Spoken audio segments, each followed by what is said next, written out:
Sauvons la RDC en danger. Peuple congolais de l'intérieur et de la diaspora, vous êtes témoins de l'histoire tragique telle qu'elle se déroule sous vos yeux. Monsieur Kagame s'emploie par tous les moyens à concrétiser son ambition de balkaniser notre pays. En effet, les communiqués signés lors du mini-sommet de Luanda et les propos tenus ce lundi 28 novembre à Nairobi par le président burundais constituent des preuves de la capitulation de la RDC. Les engagements pris à Luanda permettent aux Rwandais du M23, d'une part, de se replier sur nos villages situés au pied du mont Sabinyo, dans le parc national de Virunga, et d'autre part, aux troupes de l'Ouganda, du Rwanda, du Burundi et du Kenya, de s'installer dans les zones jadis occupées par les M23 sous le label de forces de la communauté d'Afrique de l'Est. Cela veut tout simplement dire que nous allons désormais perdre notre souveraineté sur l'ensemble du territoire de Rutshuru, sur une partie de Nyiragongo et sur une partie de Masisi. C'est inacceptable. Congolaises et Congolais, en marge de la dernière Assemblée générale des Nations Unies, le secrétaire général de cette organisation avait soutenu que le M23 possédait des armements plus perfectionnés que ceux de la MONUSCO et que ces équipements militaires venaient de quelque part et non de la forêt. Nous avons bien compris qu'il ne voulait pas nommer le Rwanda. Entre-temps, le dernier rapport des experts des Nations Unies, qui a clairement désigné le Rwanda comme agresseur, n'est toujours pas soumis à l'examen du Conseil de sécurité. Pourtant, l'agression de la RDC par le Rwanda et l'Ouganda est un problème sérieux que les Nations Unies, l'Union africaine et tous les partenaires de la RDC épris de paix et de justice devraient traiter avec diligence pour arrêter les velléités hégémoniques de M. Kagame et mettre fin aux souffrances énormes qu'endurent les populations congolaises affectées directement par cette guerre injuste. Voilà pourquoi je demande spécialement aux pays membres du Conseil de sécurité des Nations Unies de se rappeler de plus de 10 millions de morts congolais depuis 1993, de 6 millions de déplacés internes, de 27 millions de Congolais qui ont besoin d'une assistance humanitaire et de 5 millions d'enfants de moins de 5 ans qui souffrent de la malnutrition. Votre conscience et votre humanité doivent être interpellées.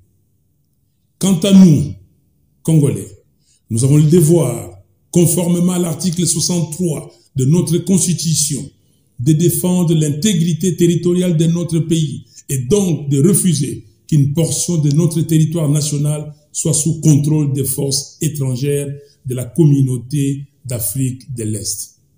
Car aucun centimètre carré de notre territoire ne peut échapper à notre contrôle et notre sécurité ne peut être sous-traitée à quelques milliers de militaires kenyans, burundais et ougandais sous la supervision du renseignement militaire rwandais. Nous devons refuser cette énième humiliation.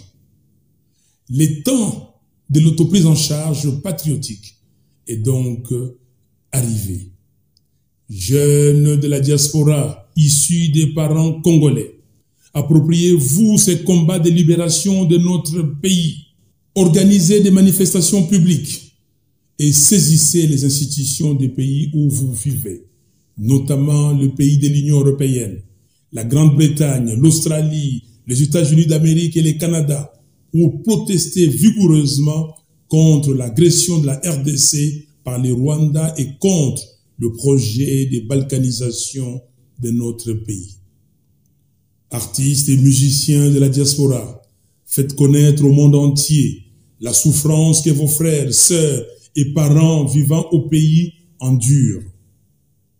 Jeunes Congolais, disséminés dans les 26 provinces du pays, dénoncez l'agression de notre pays par le Rwanda au travers de manifestations grandioses sur l'ensemble du territoire national et exigez le départ des éléments du M23 et des troupes de la communauté d'Afrique de l'Est de notre pays.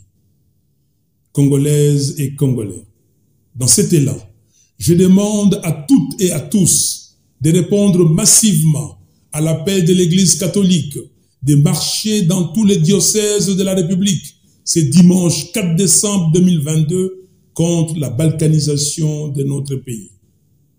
Quelles que soient vos convictions religieuses, soyez nombreux à cette marche pour montrer à l'ennemi que nous sommes unis et le Congo restera un et indivisible.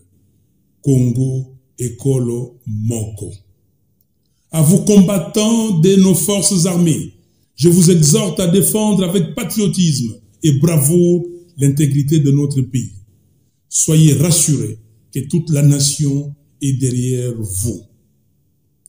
Après la prière et la marche du 4 décembre, je demande à tous les Congolais, où qu'ils se trouveront le mardi 20 décembre à midi, de s'agenouiller pour prier pendant 5 minutes afin d'implorer les très hauts de donner la force à nos vaillants soldats de vaincre l'ennemi. Nous devons puiser au plus profond de nous-mêmes la sève de la dignité et la force nécessaire pour affronter l'ennemi et prouver par notre détermination que nous sommes un peuple capable de mener ces combats existentiels pour chasser les forces d'occupation qui se cachent sous les labels du M23 et qui exploitent illicitement nos ressources. Quand un peuple est uni autour d'un idéal et s'élève vaillamment pour défendre une cause, personne, mais alors personne ne peut le vaincre. C'est le défi de notre génération. Et nous avons le devoir sacré de les surmonter en rapportant la victoire sur nos agresseurs. Que Dieu bénisse la RDC et son vaillant peuple. Je vous remercie.